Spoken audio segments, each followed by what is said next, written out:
Mga kababayan, kung natatandaan nyo po, si Ate Neneng. Bakit parang ang puti-puti ng skin nyo po? Bali, may sakit po ako.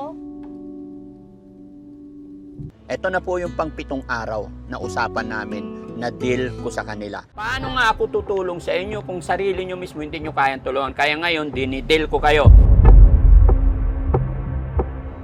Kaya naman, surprise visit ko sila mga kababayan para malaman natin kung ano ang nangyari sa deal ko sa kanila. Kung may nagawa na ba at kung saan nila ginastos yung 10,000. Ate Neng?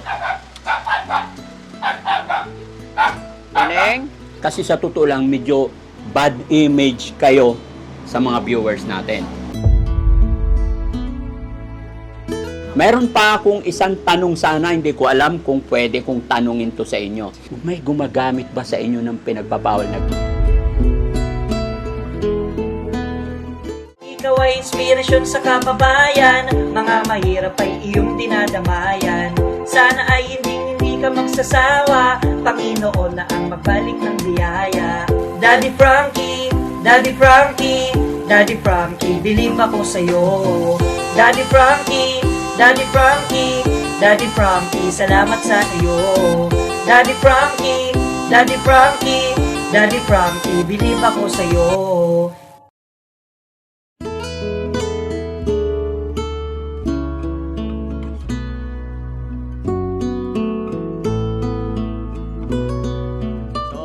Magandang morning mga kababayan, mga kabarangay. Kumusta po kayo? Mga kababayan, panibagong araw, panibagong vlog. Mga kababayan, kung natatandaan nyo po, si Ate Neneng, yung pinansagan nating hilaw na kana. Ito na po yung pang-7 araw na usapan namin na deal ko sa kanila.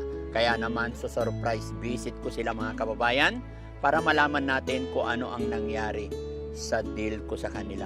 Kung may nagawa na ba at kung saan nila ginastos yung 10,000 na ibinigay natin. Dahil ang offer ko sa kanila is bibigyan sila ng tindahan kung malilinis nila yung maliit nilang bahay. Kaya naman mga kababayan, sa upload ko na yon, sari-sari, halo-halo ang komento ng ating mga kababayan. Although nagsabi rin naman ako sa upload na yon na karapatan ninyo magbigay ng inyong mga opinion, hindi po ako magagalit or anuman. Ayan, bad cause ako pa ay naghihingi ng paumanhin dahil talagang ayan. Ayun. Oh, may ginagawa. Tignan natin, baba tayo mga kababayan. Ito na po, andito na tayo mga kababayan sa harapan ng kanilang bahay. Sige, baba tayo. Ingat, alalay.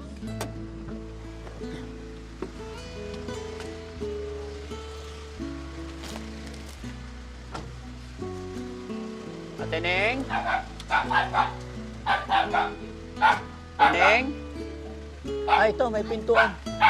Pwede tumuloy? Pwede tumuloy? Kumusta kayo? Okay lang, Hali kayo, samahan nyo ako. Ay, kumusta na? Okay lang, kuya. Gusto ko ng aso, baka kagatin sila ng aso. Wait lang, dali. Wait.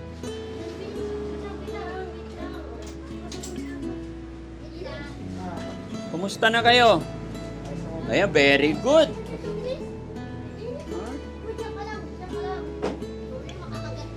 Kumusta na? Okay lang, kuya. Hello, kuya. Oh. Naayos kuya yung bahay ni... Ayun na. Oh. Naayos ng kapatid namin. Kapatid niyo yan. Opo, kuya, yung bunso. Ano yan, kuya? Gumagawa siya ng kuya ng bahay, ng cabinet. Kumusta na? Okay naman, kuya. Mabuti natanggal nyo na lahat ng kalat. Opo. O, di ba? Saan nyo dinala yung mga yon? Nilagay po namin dun sa kabila. Oo, di ba? Hindi naman sa inyo yon. Hindi naman po, kuya. Hindi sa inyo yon. Parang tinatambak lang. Opo. So ngayon, nagpursige na kayo na linisin. Opo. Bakit? Kasi para maganda. Oo. Kaya, pupo kayo. Hindi, okay lang. Tsura mo, ang dumi-dumi mo. Opo, kasi kuya, tumulong ako sa kanila. Oh, very good. Kuya. Ate, ikaw, kumusta ka na? Okay lang. Alauna na. Ano oras ka gumising? Maaga pa, kuya. Mabuti naman, maaga pa na gumigising ngayon. No? Kaya, hindi nyo alam na darating ako. Hindi po. Hindi. Surprise visit talaga. Kasi gusto kong malaman kung tumutupad ba kayo sa deal ko. Opo, tumupad ako kuya. Tumutupad. Opo, tapos yung iba po, pinabili po ng pagkain namin. Binila ng pagkain. Tsaka po paggawa po ng bahay namin. Sana yung yero dito? Dapat nilagay nyo dito para ano? Opo, Hindi di ba po tutulog. yan tapos kuya? Ha? Di ba po tapos? Oo. Ito lang po kasi nung nakasi ako lang po kasi nung ginagawa namin si Pagkagal. Opo. Okay. Pagtapos ko po dito, natapos na po ito eh. Susunod ko na po ito. Halika sir, halika sir. Halika, okay lang, sama kita sa video ko. Dito. Dito ako. Saan pa maliwanag? Pwede ba labas muna tayo kasi ang dilim? Kaya nga po, lumasan mo. Okay na to dito? Maliwanag naman? Okay. So magkakapatid kayo. Opo. Sir, okay lang tanggalin mo yung ano? Dito ka sir. Sir, Tanggalin mo yung ano kasi? ano? Sumir lang. Ha? Nahiya. Nahiya ka, wag kang mahiya. Huwag natin ikahiya yung ano, buhay natin, no? Mabuti. Tabi-tabi kayo, ang gulo natin. Oh, yan, relax lang, relax lang. Kuya, Kasi, ano pangalan mo kuya? Michael po. Michael. Ha? Taas ka. Taas ka mo yun. Dito ka kuya, dito ka. Ayan, oh, huwag kayong malikot. Okay na yun, huwag na yung gumalaw. Ang gulo natin eh. Nahihilo ang cameraman natin eh. Closer ng konti. tabi ka. Tabi ka konti. Yan. Ang pogi mo kuya, pakitanggal yung ano mo. Ayoko po. Bakit? Yan ang patalikan tayo. Okay. Ikot mo daw kuya. Ang pogi mo naman ah.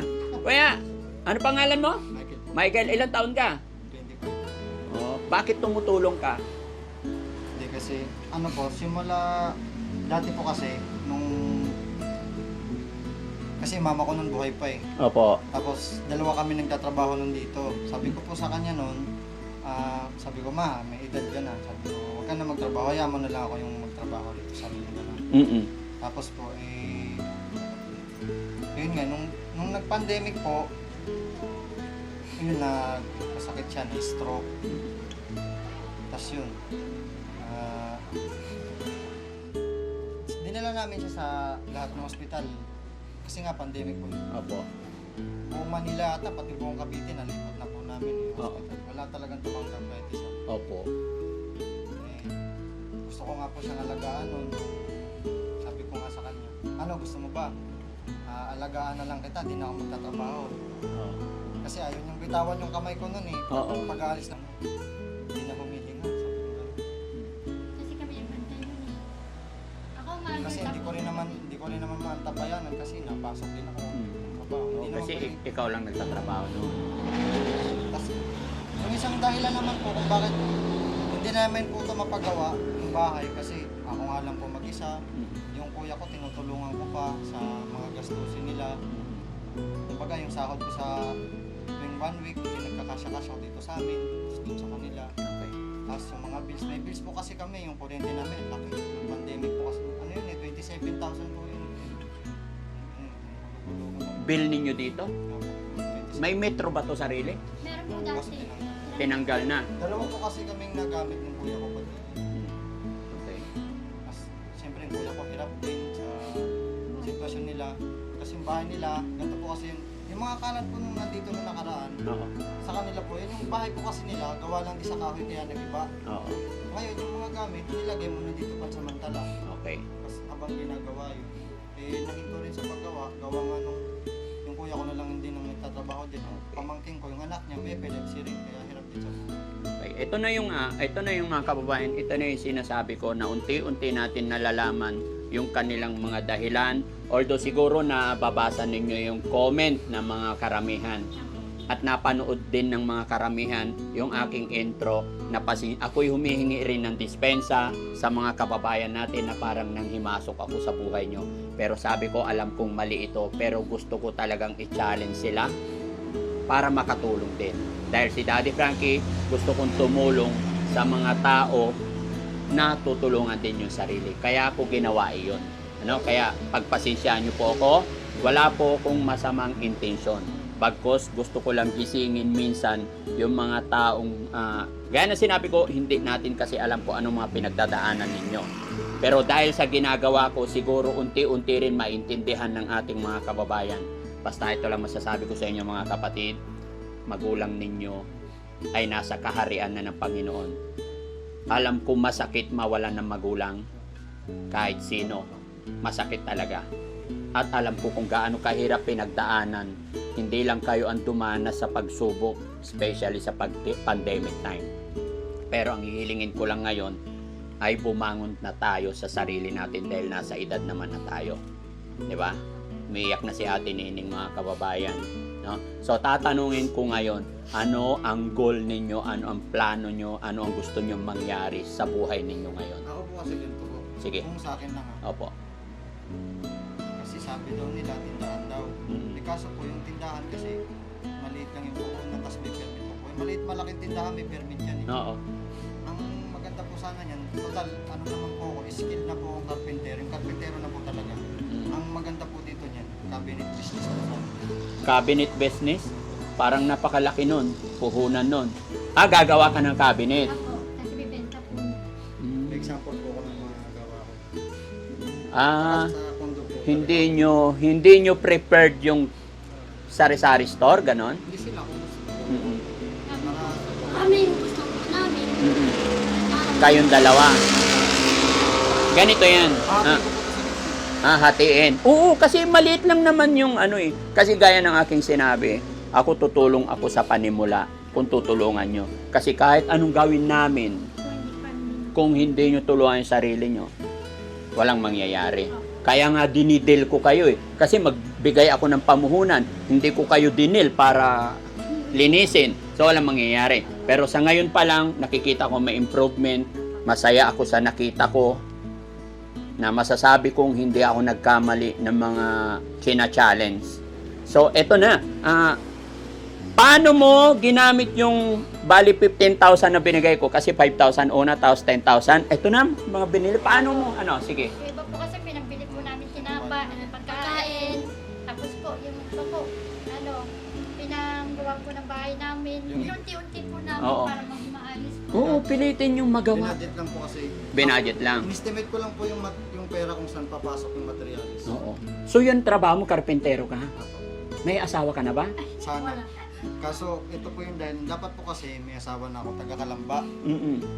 Eh yung magiging asawa ko, pinapili niya ako na ako ba o sila. Hindi na ako nagdalawang isip sila. Kasi sabi ko, kung iwanan ko sila, ako na lang inaasahan eh. Oo. Paano sila? Kasi ako tanggap ko na eh, kasi mga kapatid ko, kasi may kapatid pa kami dalawa na lang. Hindi na nila matutulungan to kasi mga pamilyado na yun. Oo. Sabi ko, ito, yung mga to, tanggap ko na ako lang yung tutulong sa kanila. Ngayon, magkaasawa man ako, magkaanak man ako, pinapangako ko sa kanila, sa likod pa rin nila ako. Hindi ko sila bumabayaan. Ang iniisip siguro ng mga taga dito, pinapabayaan ko sila. Pag-uwi ko niya ng Sabado, bibili na ako niya ng bigas, grocery, tapos bibigyan ko sila ng, kunyari, mga 200, 300, panggastos na lang, panload nila yun, para na sila kung anong gawin nila doon. Basta ako bago ako pumasok, may bigas na dyan, grocery, yun yung pagkain nila sa isang linggo. Tapos another ganun naman po. Napakabait mong kapatid, bro. Saludo ako sa'yo. Salamat. Totoo yan. Tuloy-tuloy mo lang yan. May biyayang Panginoon. Ngayon lang po kasi ako nagiging hirap sa sitwasyon namin kasi yung hinuhulugan namin na yung kuryente po kasi namin, laki. Pero ngayon, 12,000 na lang. 12,000 na lang. Kasi 27,000. Hinuhulugan. Para makabalik yon. Para Kaya yun po yung dahilan kung bakit. Ito nga lang po yung napundar ko na yero yung sa mga sinasabi ko kasi wala po talaga. Ayan. So na rin, Ate Ning, tapos ang pangalan mo ulit eh? Joy po. Ate Joy, nasa edad na kayo. Narinig nyo naman yung sinabi ni Kuya Mike. Pero sino panganay sa inyong tatlo? Ikaw, tapos siya. Hindi siya Ah, siya. yung bunso. Bunso. Narinig nyo sinabi ni Kuya Michael. Ako po. Hindi niya kayo pababayaan. Pinamili siya pero hindi siya nagdalawang isip, family. Which is, yun ang pinaka-the best. Dahil hindi pwedeng palitan ng pamilya. Di ba? Yung asawa pwedeng palitan yan. Yun ang sinasabi nila. Pero may kasabihan, blood is thicker than water. Nasa edad na kayo. Intindihin yung sinabi niya. Tulungan nyo rin siya Kasi para mabuo yung pamilya nyo. Tapos, sige lang kuya, sabi. minsan may kasi sabi ko sa kanila, huwag niyong pabayaan tong bahay. Sabi ko, linis. Kaya ako naman po, hindi ko naman maasikaso to. Gawa nga ng isang beses lang ako umuwi sa isang linggo. Dito. Opo, kaya hindi Saan ka ba rin ako- nagtatrabaho kuya? Palipat-lipat po sa Makati. Basta buong Manila po. Inuuwi-uwian mo na lang sila. Opo. Yun lang. Kasi sa totoo lang, medyo bad image kayo sa mga viewers natin. Pero patunayan ninyo. Sa bagay, hindi naman po kasi nila alam yung dahilan eh. Oo, kaya nga yun yung sinabi ko kanina. Kaya ako, gaya na sinabi, pasensya na kayo, gusto kong tumulong, no? Meron pa akong isang tanong sana, hindi ko alam kung pwede kong tanungin to sa inyo. Okay lang, huwag kayong magagalit. Para maging malinaw din sa lahat ng mga viewers natin. Kasi nabasa ko rin sa comment section, eto, kahit tanungin ko, sagutin nyo or what, mamaya na usapan natin, pwede nyo sabihin kung tanggalin natin sa sin or what. No? Sabi kasi, may nabasa kasi ako sa comment section na, may gumagamit ba sa inyo ng pinagpapawal na Ay, gamot? Wala po! Wala. Wala po! Wala. Ay, Wala. Hindi po namin trip yun. Pasensya na kayo, ha? Wala po. Wala po. Kasi gusto kong linawin na sa inyo mismo nang gagaling. Wala po. Kahit magpustahan pa po ng drug test. Oo, pasensya ka na Kasi bro, ha? po, payat Wag, po talaga yung tatay namin. ha? Payat po talaga yun. Payat Wala- talaga. Tama na lang. Namana lang po. Mana lang. Opo. Pasensya na kayo. Huwag kayong Okay lang magalit naman sa po akin. yun. Okay lang po. Oo.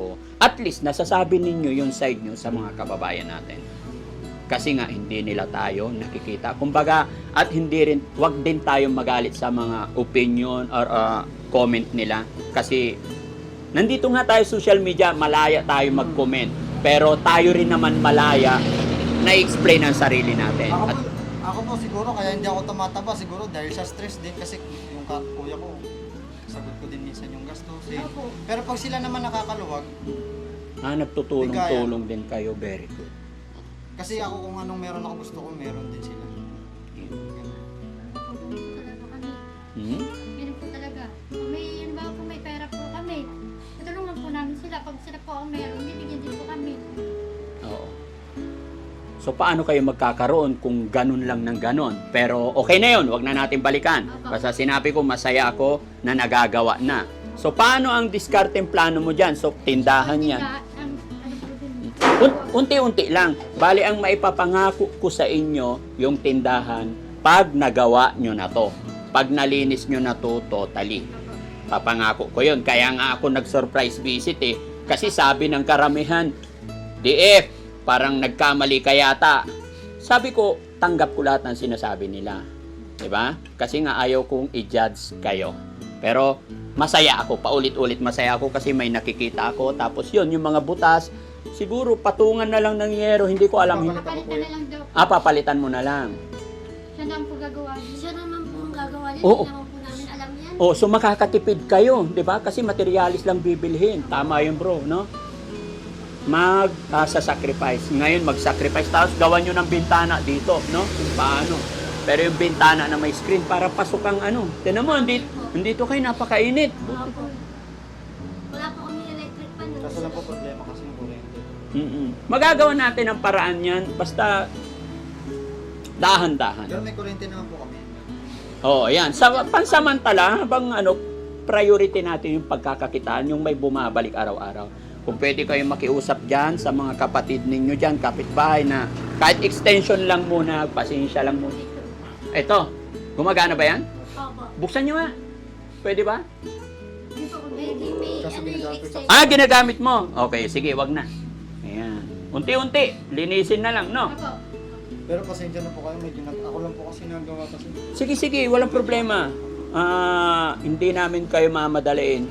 Ang sinabi ko lang naman yung paglilinis. Ito sa paggagawa, naintindihan kita bro na mag-isa ka lang. Kasi hinukay ko pa po yan. Kasi hollow block po yung kabila niya, ilalim. No? Hindi, yun po yung nandun. Ayun, nandoon. Para maging maganda. No? The same time, pag nagawa mo na yung tindahan na maliit dyan, tapos nandyan kayong tulong-tulong, unti-unti makakagawa ka na ng pwesto mo dito. Depende yan sa ipapakita natin sa performance ninyo. At least po yung kung magka-cabinet business po ako dito, wala na akong amo. Tsaka hindi na ako mababakante nun kasi amo ko na lang yung sarili ko na lang. Oo. Paano ba yung cabinet business na yon? Ano po yung, kasi marami rin po nagchat sa akin magpapagawa po ng cabinet. Bibili ka ng Sa akin na po yung materialis. Materialis. Kumbaga, tutubuan ko na lang yun yung tubo nun, yung parang yung araw, yung rate ko po ba yung gano'n? Oo. Parang rate Yun ko. yung skill mo talaga. Yun yung tutubo ko na lang dun sa sa nagastos kong material. Sa tingin nyo, mga ilang araw pa paggagawa dito bago mapagsimula yung maliit na tindahan natin? Wala na po yung pera. Ha? Ubus Kasi- na yung 10,000? Hindi kasi materials po mahal talaga. Oo, ganun. Mahal talaga. Yung screen. Kasi may screen po yung... Oo, may screen. Wala na po. Alam nyo, wag naman na masyadong maganda kasi ang business kasi kailangan magsimula tayo sa maliit. Gandahan natin ang gusto. Pero ang laman kukunti. Pangit. Okay lang medyo maliit basta matibay at hindi mapapasok ng bait, mga bubwit. Dahil yun ang pinaka number 1 na magpapalugi pag nakagat. Lugi na. At Ha? yung nagnanakaw. Hindi, okay na yan kasi metal paring yan eh. Ano tawag yan? Metal paring, di ba? Oh. Tapos ilalagay mo na to. Ilang binili nyo to plywood na to? 5. Oh. Magkano ba isa nito? 650 po. Okay. So, bili ba? Yung yero, lima po yan. Binadget ko lang po talaga. Ninakaw ko po yung isa. Bakit pinabayaan nyo ninakaw? Hindi po nakalagay po yung dyan. Sa ibabaw? Opo. Kinuha. Opo. Hindi- Hindi po namin alam. Hindi nyo narinig? Pag hinila yun. Sino nagnakaw? Yung mga magnanakaw po kasi dito, mga galaw po sa kaya... Ay, ganon? Hindi marinig ko po. Kaya ano na lang. 5 sana yan eh. Kaso 4 na lang. 4 na lang. Pambihira naman ang hirap na ng buhay. Nanakaw pa. Ito yon. Opo. Ayun pa yung isa. Oh. Nakatikit po. Oo. Ayan na ibububong mo. Oo, ingatan nyo para hindi mayupi-yupi. Ano? Yung iba po, maayos tayo. Iba po, itatanggalin niyo po yung Yan siya na po, medyo makalat pa. Oo, sige. Hindi. Okay yan. Basta araw-araw maglinis na lang. Oo, gaya ni ate. O, likate. Tingnan nyo mga kababayan si ate. Ang dumi. Bakit napakadumi mo? Kasi po tumutulong po ako dyan. Oo, para kang daga na nagsuot. Sinut po ko sa labas. Pero ate Neng, tuloy-tuloy lang ha. Opo. Ikaw talaga, sa'yo ako talaga nakasentro eh. Kasi sa kalagayan mo. Kaya ako to ginagawa para sa'yo. Gusto ko mayroon kang tindahan. Opo. No? Huwag tayong susuko. Laban lang. Opo. Tutulungan kita. Tulungan nyo rin ako. Sige po. Okay? Gaya na sinabi ko kasi hindi rin ako mayaman. Kaya magtulungan tayo. Kaya dinidil ko kayo. Bibigyan ko pa kayo ng kaunting budget para gamitin, para matapos yung ano. Ha? Opo. Teka lang, kukuha ako pera. Diyan lang kayo. So, ayan mga kababayan, dahil unti-unti nilang ginagawa yung aking deal at nakita ko naman, syempre alam kong wala rin silang pinagkakakitaan, tataya ulit ako. Yung taya natin una, 5,000, 10,000. Tataya ako ulit ng 5,000. Sana pagbalik ko, tapos na yung sari-sari store natin. Para laman na lang ang gagawin natin. Opo. No? At mga kababayan, nalaman din natin yung dahilan ni Kuya Michael. Kuya Michael, butas-butas yung short mo. Oo nga po. Di ba trabaho lang naman po? Okay. Pasensya ka na. Alam na. Naintindihan ko yan dahil sa hirap ng buhay ninyo. Kaya ako nandito. Yon, magtulong-tulong nga tayo. Ano? Kuya Michael, anong masasabi mo sa sinasabi ng mga kababayan natin? Alam ko na babasa nyo yung mga comment. Paliwanag nyo yung sarili nyo kung bakit naging ganito tayo. Short message lang. Hindi yung kwento po talaga. Oo, sige. Hindi, yun nga po. Pasensya na rin dun sa yung mga nag-comment kasi sila, magko-comment sila yung naayon sa nararamdaman nila. Opo. Kasi hindi naman nila alam yung tunay na kwento. Siyempre parang yung parang bugso ng damdamin lang ba nila. Oo. Ganun. Kaya yun ang na-comment nila. Mm-mm. Kaya mas maganda po niyan, yung think before you click. Parang yung aalamin mo muna yung kwento bago ka magsalita. Mm-mm. Kaya pasensya na rin. Tsaka maraming salamat po kay Daddy Frankie na tumutulong naman. Sana sa lahat po ng staff ni Daddy Frankie, sana marami pa kayong matulungan and good health. Ingat po kayo palagi sa mga pinupuntahan niyong lugar. Maraming salamat. Yun. Si Ate Neng naman. Ate Neng, anong masasabi mo? Kasi nakabalik si Daddy Frankie at unti-unting lumiliwanag tong bahay ninyo. Sana tuloy-tuloy. Anong masasabi mo, Ate Neng? Sana marami pang tumulong sa amin. Tapos, at saka salamat sa iyo, Daddy Frankie, kasi tinutulungan mo kami sa buhay namin para maging maayos. Saka sa kaya Ate Rita po, saka kay Kukay. Salamat sa kanila. Hindi nila Sino? Si Kukay po. Sino yon? Si Ann Cruz. So, hindi po dahil sa kanila, hindi po kami makikita, tsaka hindi po kami matutulungan. Yung taong naglapit sa inyo, oo, salamat, oo. Salamat po sa sa inyo, tsaka sa mga taong tumutulong pa po sa amin. Thank you po. Tsaka sa mga nagbabash po sa amin. Pasensya na po kayo sa mga nagbabash sa amin kasi hindi po kasi namin maayos yung bahay namin kasi dahil po doon sa mga damit ng mga ipag ko, kapatid ko kasi dito po muna pinalagay kasi wala po sa kanilang paglalagyan eh. Okay lang, hayaan mo na yung mga nambabash. Pag nakita nila na naayos natin to, magiging friend na natin sila. Umiiyak si ate ng mga kababayan. Ba't ka umiiyak din eh? Sa tuwa po. Lang po. Ha? Sa tuwa po. Natutuwa. Si Ate Joy naman. Ate Joy, ikaw naman. Ito yung number 1 na nababash dito eh. Ano masasabi mo, ha? Kasi tamad ka daw. Hindi naman po. Gigising ka ba naman ng alas 2 tapos higab ka ng higab? Hindi naman po. Mahilig ngayon, ibahin na natin. No? Tulungan na natin ang sarili natin. Opo. Okay? So, alis na ako. Opo. Ate Neng, sa'yo ko ibibigay to. Salamat po. Ha? Sana, pagbalik ko, maganda na. Opo, Siya Oo. po kasi yung gumagawa eh. Oo. Tsaka sa kanya po Kuya Michael, ngayon lang kita na-meet.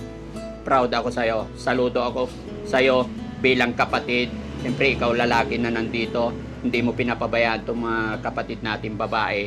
Saludo ako sa'yo. Pagpatuloy mo lang yan, one day, ibibless ka ni God. Bibiyayaan ka ni God. Meron naman po yan kasi may pasok na rin naman po sana ako kaso inasikaso ko. Oo, yun.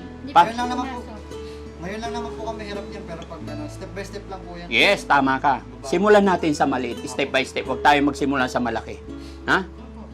So, salamat. So, ayan mga kababayan, sana naging masaya kayo sa update ko sa inyo kay Ate Neng. Yan. Ipag-pray natin mga kababayan na sana malagpasan nila yung struggle sa kanilang buhay. At syempre, bago tayo tuluyan magpaalam mga kababayan, shoutout ko muna ang Team Rise Above na walang sawang sumusuporta kay Daddy Frankie. At kung nakaabot ka pa rin sa bidyong ito, i-share mo ang bidyong ito at paki-comment kung nasaan ka para malaman ko kung saan umaabot ang videos natin. Mga kababayan, bukas po ang Team Daddy Frankie sa mga gustong tumulong sa kanila para naman matulungan din natin sila sa panimula. Okay? Salamat! Salamat po. Thank you so much po mga kababayan. Ayan, cameraman, pakita mo na lang yung naging improvement, ha? Salamat po. Medyo mainit talaga dito mga kababayan. Oo, ayan. Ito yung mga nabili nila, pakita nyo na lang. Sige.